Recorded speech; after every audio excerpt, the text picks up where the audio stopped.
কি রে ফুলি, তুই মন খারাপ করে নদীর পাড়ে বসে আছিস কেনে? কি যে বলবো দাদু, আব্বাজানের শরীরটা অনেক খারাপ। টাকা পয়সা নেই, কি করব বুঝতে পারছি না। শুধু তোর নয় রে, গ্রামের সবারই একই অবস্থা। কারোরই দুঃখ দুর্দশার শেষ নেই। দাদু, কোনো কি উপায় নেই? উপায় একটা আছে বই কি।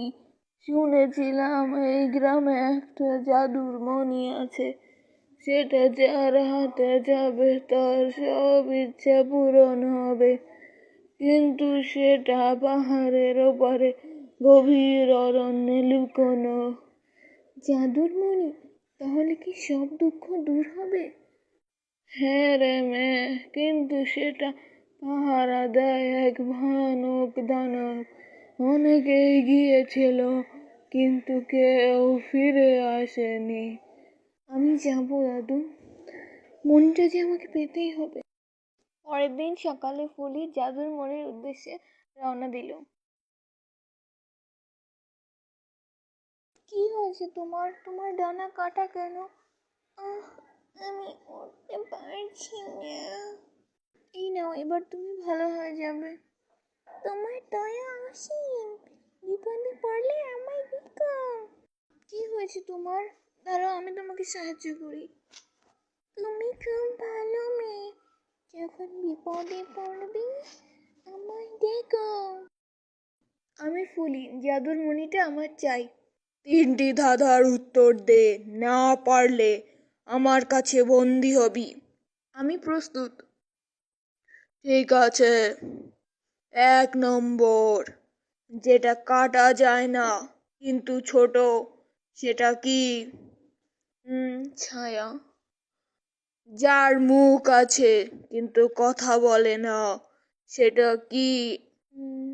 কুয়া। সঠিক।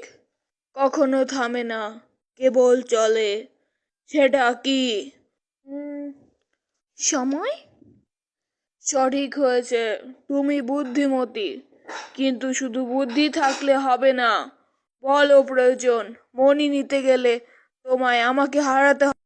তুই পালা ফুলি, তুই পালা ফুলি, আমরা এদিকে সামলে নিচ্ছি।